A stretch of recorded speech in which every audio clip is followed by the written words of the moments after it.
Assalamualaikum warahmatullahi wabarakatuh. Sampurasun ka dulur-dulur di lembur juga baraya di kota.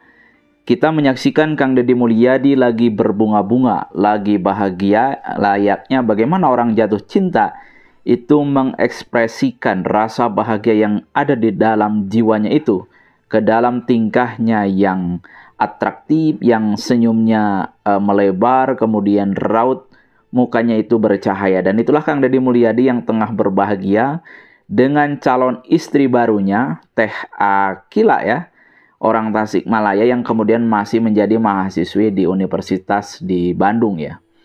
Terlepas dari itu semua, mudah-mudahan kebahagiaan Kang Deddy Mulyadi yang hari ini banyak kemudian diapresiasi, disorot oleh publik, itu menjadi energi bagi kontestasi pemilu khususnya yang diikuti oleh Kang Deddy Mulyadi sendiri. Nah, kontestasi apakah itu? Nah, sebelum kita kupas lebih panjang dan lebih luas, lebih lebar, jangan lupa di subscribe, di like, di komen, di share. Mudah-mudahan channel ini bermanfaat. Hatur nuhun. Oke dulur-dulur, dalam kupasan kali ini saya ingin membedah bahwa selain memang Kang Deddy Mulyadi dalam 3 kali postingan terakhir ini di kanal YouTube-nya di Kang Deddy Mulyadi Channel, kemudian di Lembur Pakuan, itu di intro video itu dia menyertakan sebuah gambar berisi tentang foto dirinya berdampingan dengan Maula Akbar Mulyadi Putra.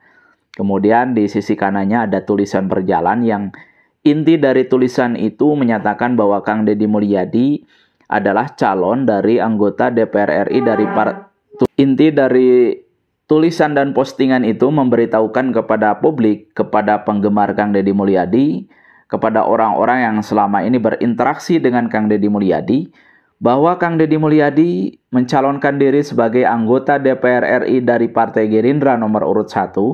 Kemudian juga ia memberitahukan anaknya yaitu Maula Akbar Mulyadi Putra itu sebagai calon anggota DPRD Provinsi Jawa Barat, Dapil 10, Jabar 10 ya. Kemudian nomor urutnya nomor urut 4. Nah, jadi kemudian ada tambahan yang menarik di di barisan terakhir bahwa hari ini Kang Deddy Mulyadi intinya mencalonkan legislatif dulu. Baru setelah legislatif, Kang Deddy Mulyadi akan mencalonkan gubernur. Jadi ini dapat digarisbawahi ya, bahwa Kang Deddy Mulyadi akan mencalonkan gubernur Provinsi Jawa Barat. Tapi persoalan kemudian kapan, karena masih lama tahapannya, maka yang terdekat adalah Kang Deddy Mulyadi akan ikut kontestasi pemilu legislatif dahulu, yang nanti waktunya berbarengan dengan pemilu presiden. Nah, oleh karena itu, dalam kanal ini, di Dulur Rahayu ini, kita akan membedah sebetulnya apa itu legislatif, di mana, dengan siapa Kang Deddy bertarung, dan akan kita bedah secara komprehensif ya, tentang pertarungan Kang Deddy Mulyadi di legislatif yang jarang diketahui oleh publik ya, karena memang jarang terekspos, karena selama ini orang kadung taunya Kang Deddy Mulyadi akan nyalon gubernur gitu. Padahal Kang Deddy Mulyadi ia akan terjun terlebih dahulu dalam gelanggang kontestasi pemilu legislatif untuk tahun 2024 yang pelaksanaannya akan dilaksanakan tanggal 14 Februari 2024 berbarengan dengan pemilu presiden. Oke, Kang Deddy Mulyadi sebetulnya diutus oleh Partai Gerindra untuk terjun di dapil, saya ingin menamakannya dapil neraka ya, tanda kutip ya. Kenapa? Karena memang dapil ini diisi oleh para pesohor, para petinggi, para politisi kahot gitu, kata bahasa Sunda mah, kata politisi bolongkotan, politisi senior, para artis yang cukup terkenal. Dan nanti kita akan bedah siapa saja yang akan menjadi lawan tanding Kang Deddy Mulyadi di dapil Jabar 7 ini ya. Oke, pertama bahwa dapil Jabar 7 itu mana saja kabupatennya. Nah, kita akan share bahwa dapil Jabar 7 itu adalah pertama meliputi Kabupaten Bekasi ya. Jadi orang Bekasi nanti bisa nyoblos Kang Deddy Mulyadi. Kemudian mana lagi? Kabupaten Karawang. Kemudian mana lagi? Kabupaten Purwakarta. Jadi dapil Jabar 7 itu ada 3 kabupaten, Bekasi, Karawang, Purwakarta. Dan disitulah kita berharap fans Kang Deddy Mulyadi yang ada di Jabar 7 itu, Dapil Jabar 7 itu, yaitu di Bekasi, Karawang, dan Purwakarta bisa mencoblos Kang Deddy Mulyadi. Nanti kalau datang ke TPS tanggal 14, akan dikasih surat suara. Nanti lihat DPR RI-nya buka, di situ partainya, Partai Gerindra di atas nomor urut 2, karena yang satu PKB, 2 Gerindra. Lihat nomor urut satunya, di situ pasti ada nama Kang Deddy Mulyadi bagi warga Purwakarta, Karawang, dan Bekasi. Jadi pertarungannya Kang Deddy Mulyadi ada di Dapil Jabar 7. Kemudian untuk Dapil Jabar 7 ini, berapa orang yang akan jadi nanti? Artinya alokasi kursinya berapa sih gitu. Nah, Jabar 7 ini memang yang menghitungnya adalah KPU ya di pusat. Punya peraturannya nih, setiap dapil misalnya Dapil 1 berapa orang nanti alokasi kursinya, Dapil 2, hingga Dapil 7. Dan kebetulan Dapil 7 ini alokasi kursinya itu adalah 10 kursi. Jadi orang nanti yang akan menjadi anggota DPR RI dari Dapil 7 itu jumlahnya 10 orang. Dan ini tidak ada perubahan dari pemilu yang legislatif yang lalu. Dapil 7 Jabar ini tetap alokasi kursi di pemilu yang lalu juga sama, yaitu 10 orang. Nah, jadi lalu berapa yang mencalonkan sekarang? Kalau kita melihat dari DCT, daftar calon tetap yang dirilis oleh KPU, jumlah calonnya itu ada 170 orang.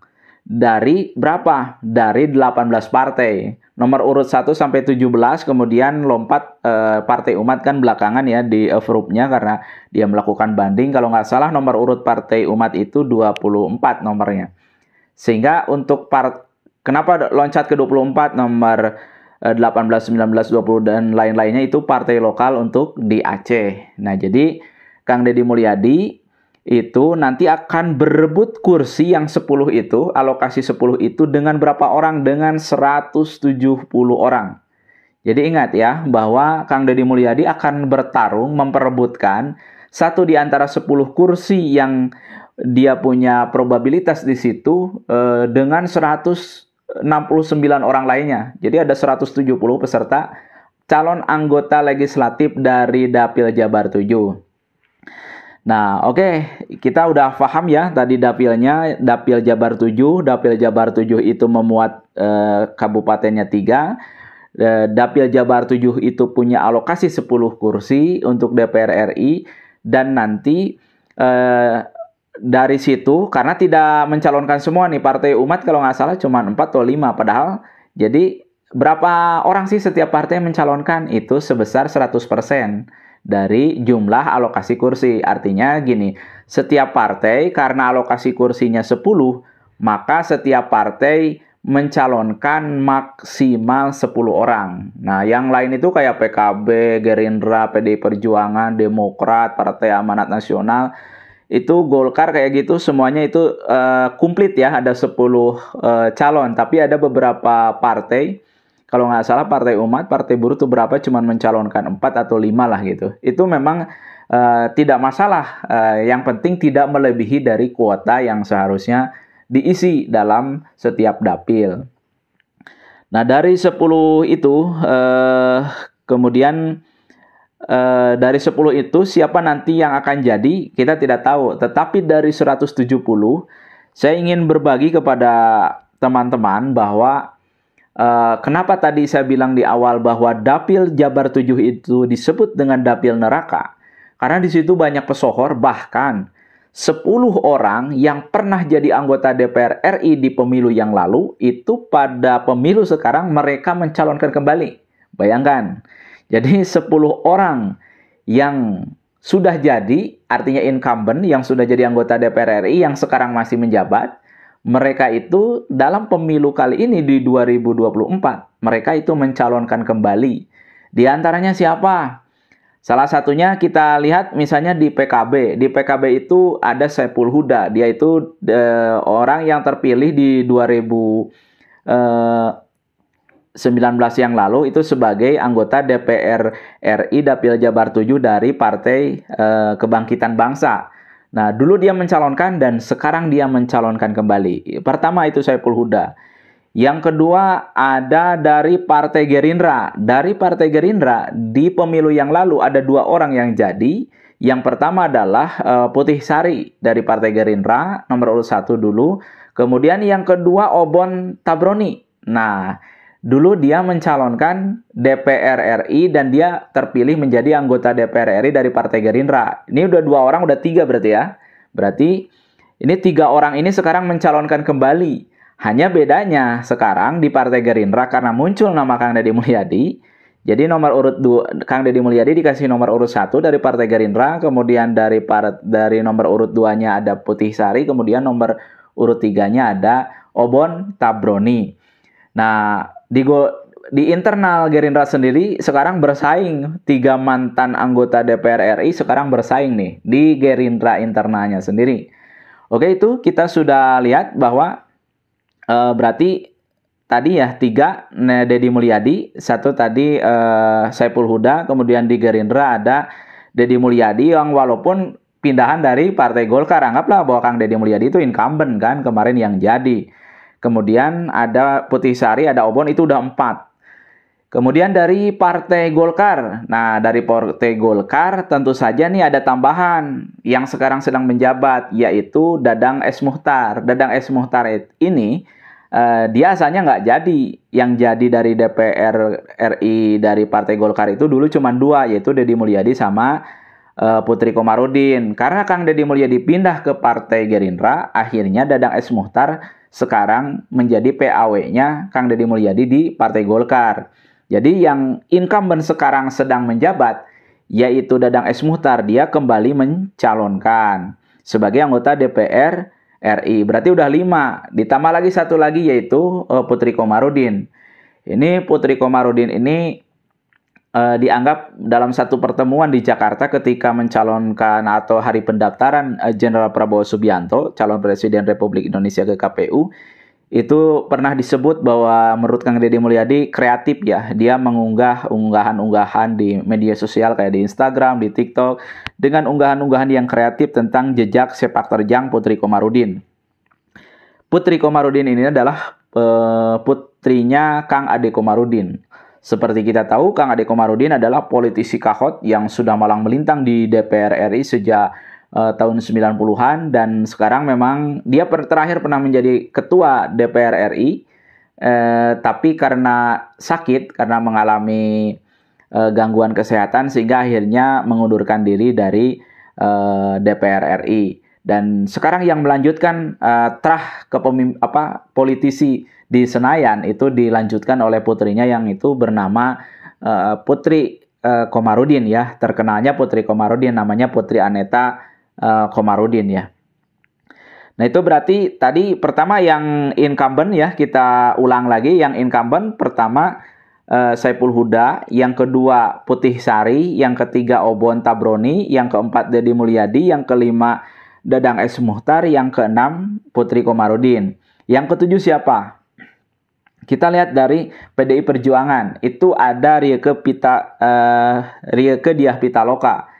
Ini dulu itu terkenal di di film yang pernah sempat menjadi pemeran si Oneng ya di Bajai Bajuri ya. Nah, Teh Oneng ini kalau nggak salah ini sudah ketiga kalinya ya jadi anggota DPR RI dari Partai Demokrasi Perjuangan dari PDIP ya. Dan ini salah satu politisi yang handal ya. Dari sisi pemikiran, kapasitas, Teh Oneng ini terus mengembangkan diri. Bahkan dia belajar lagi, kuliah lagi filsafat dan lain-lain lah. Jadi Teh Rieke Diah Pitaloka ini adalah salah satu artis yang kemudian menekuni bidang politik, dan dia juga membangun pengembangan dirinya sebagai orang secara personal, ia punya kapasitas dan kualitas. Nah, itu 7 ya. Kemudian yang ke-8 dari Partai Amanat Nasional ada Daeng Muhammad. Daeng Muhammad ini adalah salah satu politisi yang kalau tidak salah sudah 2 kali juga 3 dengan sekarang ya menjadi anggota DPR RI. Ini dari Partai Amanat Nasional. Kemudian dari PKS itu ada Ahmad Syaihu. Nah, incumbent nih. Ahmad Syaihu ini pernah terpilih juga di anggota DPR RI dari PKS ya, dan saat ini dia mencalonkan kembali. Kemudian dari Demokrat itu ada satu, yaitu Teh Vera Febrianti. Dia adalah politisi hebat juga di Partai Demokrat. Dia kemarin terpilih dan sekarang dia mencalonkan lagi. Kemudian satu lagi dari Partai Nasdem ya. Dari Partai Nasdem ini ada Kang Saan Mustafa. Nah, Kang Saan Mustafa ini adalah, kalau dulu dia terkenal dengan politisi Demokrat ya. Dia dulu orang yang ada di lingkaran dekat di partainya itu loyalis, disebutnya loyalis Anas Urbaningrum ya. Ketika Anas Urbaningrum masih menjadi ketua Partai Demokrat ya. Karena Anas dilengserkan, kemudian Anas masuk penjara. Akhirnya Saan Mustafa karena di internal Demokrat mungkin tidak terakomodir dan dianggap loyalis Anas, sehingga kemudian ia keluar dan ia bergabung dengan Partai Nasdem. Dan oleh Surya Paloh, Kang Saan Mustafa ini diberi perintah untuk mengomandani Partai Nasdem di Provinsi Jawa Barat. Sehingga status kapasitas dia di partai, Kang Saan Mustafa ini adalah Ketua DPD Partai Nasdem Provinsi Jawa Barat. Dan dulu dia terpilih menjadi anggota DPR RI dari Partai Nasdem. Artinya incumbent. Nah, sekarang dia terjun lagi nih untuk menjadi anggota DPR RI dari Partai Nasdem di dapil yang sama, yaitu di dapil 7. Totalnya jadi berapa? Jadi 11. Kenapa jadi 11? Karena tadi Kang Deddy lompat ke Partai Gerindra dan di Golkar ada tambahan 1 suara jadi 3 yang asalnya 2, yaitu Kang Dadang S. Muhtar, mantan Bupati Karawang selama 2 periode. Nah, coba bayangkan, coba baca, coba lihat betapa ini perang bintang di dapil Jabar 7 ini. Mereka adalah para mantan bupati yang kahot, para politisi, para artis. Ini baru yang incumbent ya. Dan kita tahu di situ ada Ahmad Syaihu dari PKS dan ini luar biasa. Nah, dari ke-11 incumbent ini, apakah ini sudah cukup? Tidak, ternyata masih banyak selain nama-nama yang tadi disebut. Itu tambahan untuk peserta legislatif tahun 2024 yang akan datang. Makanya tadi saya bilang bahwa ini dapil neraka, punya jatah kursi 10 yang harus diperebutkan oleh 170 orang, dan diantaranya banyak bintang-bintang, termasuk 11 orang incumbent yang pernah menjadi anggota DPR RI di periode yang lalu. Itu kemudian pada saat ini mereka ikut kembali menjadi calon anggota legislatif di dapil yang sama. Maka ketika tadi bicara bahwa Kang Deddy Mulyadi sebetulnya akan bertarung dengan siapa? Yaitu tadi dengan para bintang ya, dengan para politisi yang tentu saja memiliki pengalaman, memiliki jam terbang, memiliki kualitas, memiliki ya seabrek pengalaman lah ya. Intinya mereka adalah politisi yang berpengalaman, punya nama besar, hebat-hebat dan lain-lain. Sehingga kemudian ketika nanti bertarung itu bukan perkara mudah ya, bukan perkara gampang maksudnya untuk bertarung di dapil Jabar 7 ini ya. Tetapi apapun itu adalah resiko dari setiap orang yang ikut kontestasi pemilihan legislatif, khususnya di dapil Jabar 7 ya. Selain itu, untuk pemilu legislatif di tahun 2024 yang akan datang itu ada tambahan. Kita melihat sekarang ada Partai Perindo ya. Di Perindo itu kita melihat ada Aldi Taher.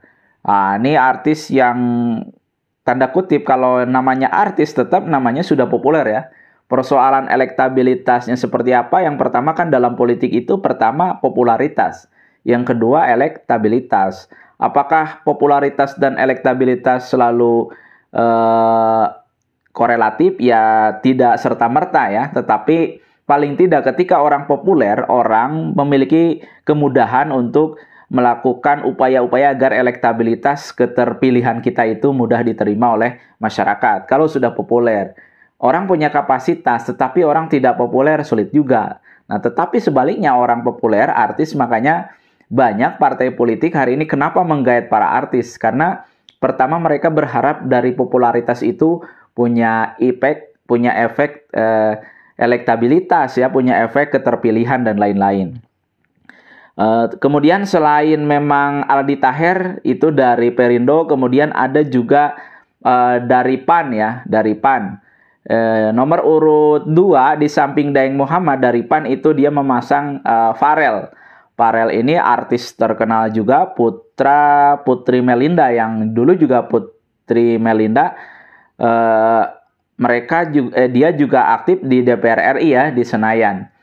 Nah, Farel Bramasta ini juga sama, seorang artis yang kemudian tentu secara nama ia populer dan dikenal oleh publik. Nah, kemudian ada satu lagi artis nih, saya lupa nama artisnya. Tetapi selain artis di Partai Demokrat di nomor urut 2, itu ada Teh Selika Nurahadiana. Teh Selika ini seperti kita tahu adalah mantan Bupati Karawang ya. Dan tentu di mantan Bupati Karawang berarti ada 2, sama Dadang S. Muhtar di Golkar, kemudian Teh Selika di Partai Demokrat.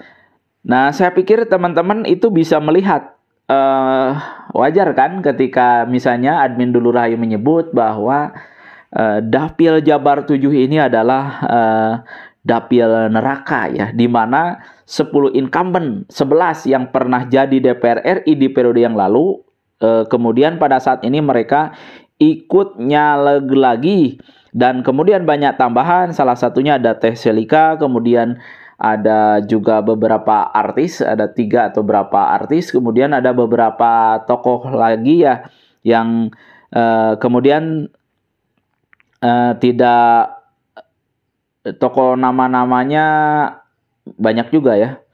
Tidak usah tidak usah disinggung lagi lah. Itu paling tidak gambaran tokoh besar.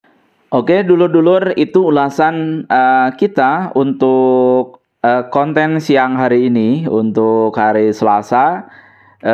Sekali lagi bahwa Kang Deddy Mulyadi dengan raihan suara terbanyak pada saat itu secara nasional ya di Partai Golkar, karena ia mendapatkan suara 206.000.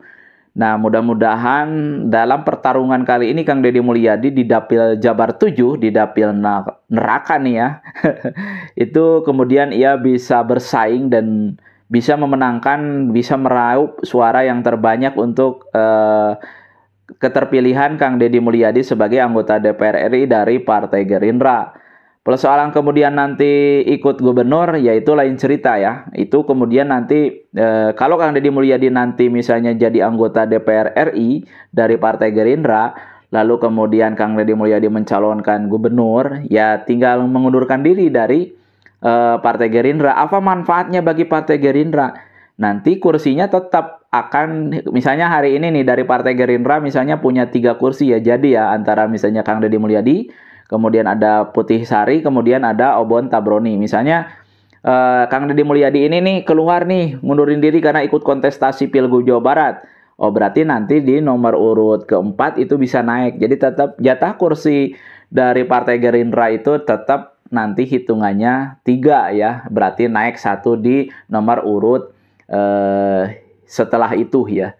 Nah, jadi itulah kemudian bagaimana mengapa setiap partai, setiap kekuatan politik itu menerjunkan, terlepas kemudian mereka nanti akan ikut kontestasi apapun kelak, ada yang ikut kontestasi bupati di tingkat kabupaten atau kota atau di tingkat gubernur, itu tidak jadi halangan. Maka oleh sebab itu untuk meraup suara, partai memang memasang orang-orang hebat, orang-orang yang punya popularitas, punya elektabilitas, orang yang bisa menggait suara, orang yang bisa menggiring massa dan lain-lain. Maka kita melihat Gerindra ini memasang Kang Deddy Mulyadi sebagai calon anggota DPR RI dari Dapil Jabar 7 ya. Dan seperti saya bilang, berkali-kali saya sebut, berulang-ulang saya sebut, Dapil Jabar 7 ini adalah Dapil Jabar neraka. Karena apa? Penuh dengan bintang ya, perang bintang lah di sini di Dapil Jabar 7. Nah, kita berharap Kang Deddy Mulyadi bisa dengan Teh Putih Sari, kemudian dengan Kang Obon bisa bahu-membahu. Kalau kemarin dapat 2 kursi, nah hari ini PR-nya adalah kehadiran Kang Deddy Mulyadi harus menambah banyak suara nih. paling tidak Gerindra harus menjadi 3 kursi ya toh. Nah, sekarang jatahnya 10.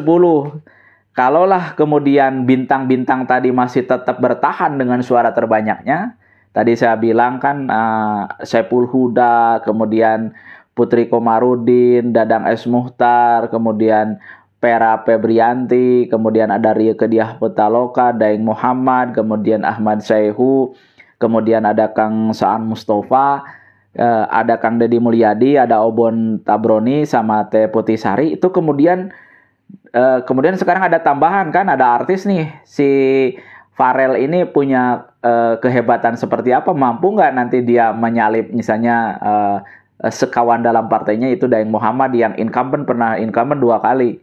Atau kemudian di Partai Demokrat ada mantan Bupati Karawang yaitu Teh Selika, bisa nggak dia menjadi asalnya dapat 1 kursi jadi dapat 2 kursi loh sama Teh Vera, atau dia malah mengalahkan Teh Vera gitu yang incumbent, dengan latar bahwa Teh Selika memang punya latar sebagai bupati yang punya kantung-kantung kekuatan dan kantung-kantung massa di Kabupaten Karawang. Kita kan nggak tahu juga ya, karena di Karawang sekarang ada Teh Selika, kemudian mantan bupatinya berarti ada Kang Dadang S. Muhtar.